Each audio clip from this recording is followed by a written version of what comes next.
आज आप sp3d प्रसंस्करण पढ़ने जा रहे हैं, जिसके कंप्लीट एक्सप्लेनेशन को आबंध कोण से लेकर परसेंटेज से लेकर परिभाषा हर कुछ आप इस एग्जाम्पल के मदद से, इस एग्जाम्पल की सहायता से अच्छे से समझ सकते हैं। और वो एग्जाम्पल है PCl5 का निर्माण।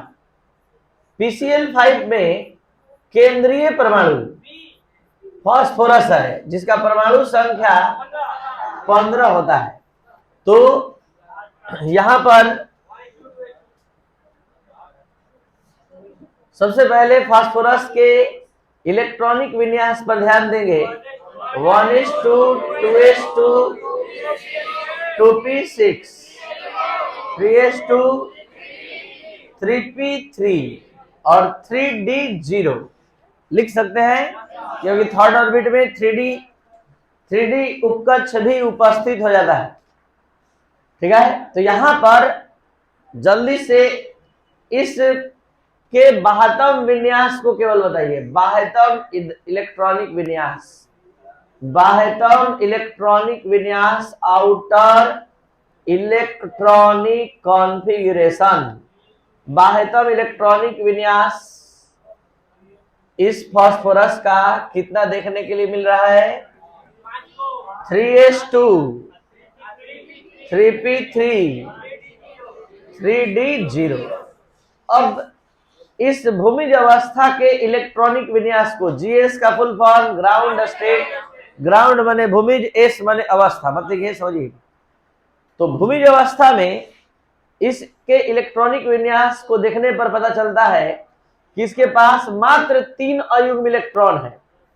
और ये 3 अयुग्म इलेक्ट्रॉन दिखाई दे रहा है जो वो 3p में दिखाई दे रहा है। 3s में तो इलेक्ट्रॉन का जोड़ा लगा हुआ है और 3d में है नहीं। हमको बनाना है PCl5, कम से कम 5 अयुग्म इलेक्ट्रॉन चाहिए और दिखाई दे रहा है 3। यही कारण है कि PCl5 का फास्फोरस परमाणु भूमिज अवस्था में PCl5 नहीं बनाने के लायक है, नहीं बना सकता है। इसलिए हम इसको अलग से ऊर्जा दे रहे हैं। इस ऊर्जा से ये उत्तेजित अवस्था को ग्रहण करेगा और इसका 3s का इलेक्ट्रॉन निकलकर 3d के प्रथम ऑर्बिटल में चला जाएगा। और इस तरह हमें 5 ऐसे ऑर्बिटल अब प्राप्त हो गए जो अयुग्म इलेक्ट्रॉन के हैं। एक 3s का, 3 3p का और एक 3d का। तो ये एक 3s वाला, 3 3p वाला और एक 3d। और इस तरह से आप 5 अयुग्म इलेक्ट्रॉन का ऑर्बिटल देख रहे हैं भाग लेते हुए। ये पांचों ऑर्बिटल अयुग्म इलेक्ट्रॉन वाले हैं, जिसमें एक 3s का, 3 3p का और एक 3d का है। ये पांचों ऑर्बिटल का अंतः मिश्रण होने जा रहा है और अंतः मिश्रण के बाद इसका अस्तित्व नहीं रहेगा। एकदम नया ऑर्बिटल बनकर तैयार होगा, जिसकी संख्या कितनी होगी? 5, क्योंकि एक s, 3p, 3d संख्या में 5 है। तो ये है s 3s, ये है 3px, 3py, 3pz। 3px पहले बनाएंगे, तब 3py बनाएंगे, तब 3pz। और अब एक और भी ऑर्बिटल आ गया है d का, जो dz2 आप लोग बनाए थे परमाणु संरचना में। ये 3dz2 है, याद आया कुछ? जिसमें 2 ही लोब्स होता है, जिसमें एक ही डंबल होता है, वही वाला उठ कर आया है। ये 3pz है, 3py है, 3px है। इस पांचों का अंतः मिश्रण होने जा रहा है और ये पांचों अंतः मिश्रित होकर 5 प्रसंकरित ऑर्बिटल बनाएगा। ये रहा 5 निर्मित ऑर्बिटल, नया नया, इसके मिक्सिंग से ये बना है। अब इस पांचों को एक साथ रहना है। कितना डिग्री पर रहेगा, कैसे रहेगा, ये सारा डिटेल आपको मिलेगा। लेकिन आप सभी स्टूडेंट पहले शुरू से एक बार फिर से बताएंगे, जब दो प्रसंगित ऑर्बिटल बना था, दोनों के बीच का कोण कितना डिग्री था, और अणु का आकार रैखिक। जब 3 बना तो तीनों के बीच का कोण 120 डिग्री, अणु का आकार। जब 4 बना 3 डायमेंशन में तो 109 डिग्री 28 मिनट, और अणु का आकार हुआ चतुष्फलकीय। और आज ये चतुष्फलकीय गिनवाए भी थे, देखिए 1 फलक, 2 फलक, 3 फलक और 1 चार, और आज 5 ऐसे प्रसंगित ऑर्बिटल बन गए हैं। तो 3 एक दूसरे के साथ 120 डिग्री बनाएगा, ये रहा, और 2 सभी के साथ 90 डिग्री। ये देखिए यहां हम अगर सीधा ऐसे रख दें तो ये इसके साथ भी 90, इसके साथ भी 90, इसके साथ भी 90, तो ये ऊपर से यहां ऐसे रख दिए तो ये हो गया, और ये हो गया नीचे से। तो ये त्रिभुजाकार पिरामिडीय त्रिभुजाकार द्विपिरामिड, इसको मिलाने से त्रिभुज बनेगा, और इसको बोल रहे हैं पिरामिड, ऊपर खड़ा है और एक पिरामिड नीचे। तो इस आकृति को हम नाम देंगे त्रिभुजाकार द्विपिरामिडीय। अब इसी को बोर्ड पर बनते हुए देखिए। अब बोर्ड पर देखेंगे तो आपके माइंड में भी फिगर बनेगा त्रिभुजाकार पिरामिडीय कैसे बनता है। ध्यान दिया जाए, 3 बोले हैं 120 डिग्री पर, ये रहा 3 120 डिग्री पर।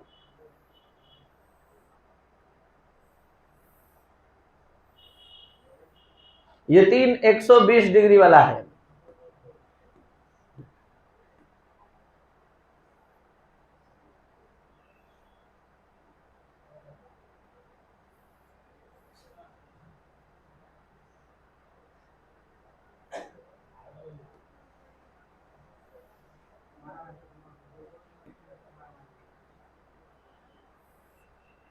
एक 120 डिग्री वाला है, ठीक है, और 2 90 डिग्री वाला आने जा रहा है। ये रहा 2 90 डिग्री वाला, एक ऊपर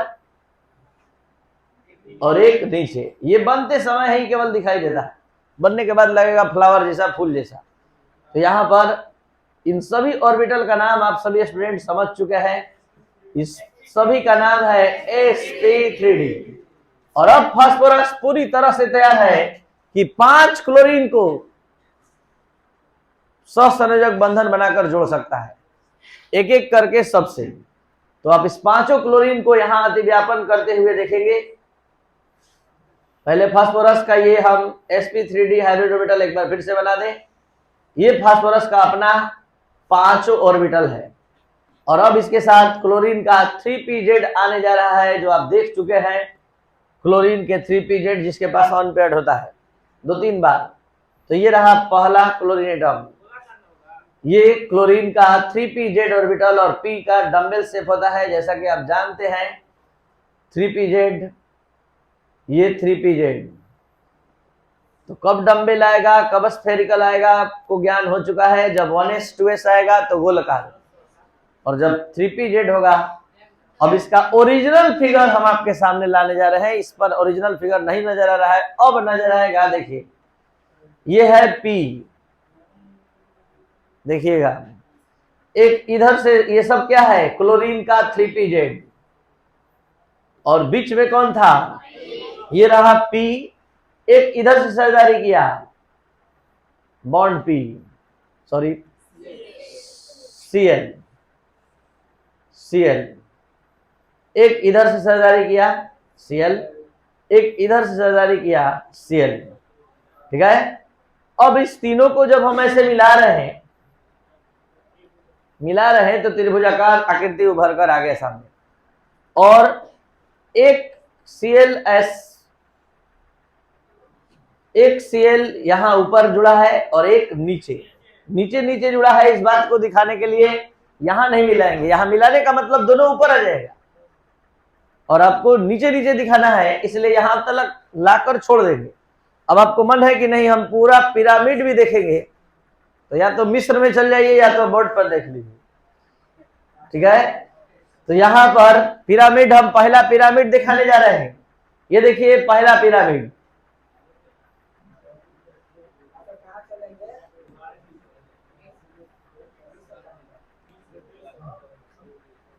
ये देखिए पहला पिरामिड ऊपर खड़ा हो गया, तो इसको बोलेंगे त्रिभुजाकार पिरामिड है, लेकिन एक पिरामिड नीचे भी है। तो ये देखिए दूसरा पिरामिड, दूसरा पिरामिड, तो पूरा हो गया ये त्रिभुजाकार द्वीप पिरामिड। तो आप सभी स्टूडेंट क्या करेंगे, केवल इतना फिगर बनाएंगे।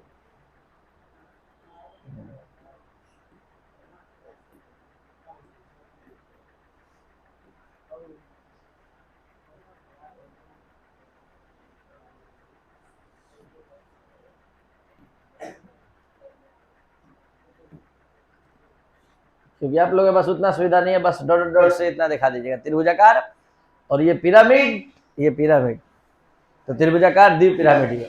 बॉन्ड एंगल देख लीजिए, दिखाई देने लगा दो तरह का, एक 120 डिग्री और ऊपर नीचे वाला 90 डिग्री। और जहां तक परसेंटेज का सवाल है, परसेंटेज आप देख चुके हैं, 20% एस, 60% पी और 20% डी। 1 मिनट लास्ट बार, जब एक ही परमाणु का एक एस 3 पी ऑर्बिटल आपस में, 3 पी और एक डी ऑर्बिटल आपस में अंतर मिश्रित होता है, 5 sp3d प्रसंगित ऑर्बिटल का निर्माण होता है।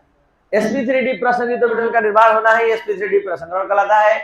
इस प्रकार के प्रसंकरण को त्रिभुजाकार द्वीप पिरामिडीय प्रसंकरण कहते हैं। इस प्रकार प्रसंकरण में दो तरह के बॉन्ड एंगल का निर्माण होता है, कुछ बॉन्ड एंगल 120, कुछ बॉन्ड एंगल 90। 3 प्रसंगित ऑर्बिटल जो बोल रहे हैं सब दिख रहा है, 3 प्रसंगित ऑर्बिटल एक दूसरे के साथ 120 डिग्री और 2 प्रसंगित ऑर्बिटल सबके साथ 90 डिग्री का कोण बनाते हैं, ठीक है। और इसमें प्रत्येक sp3d प्रसंगित ऑर्बिटल में 20% s, 60% p और 20% d लक्षण होता है, ठीक है।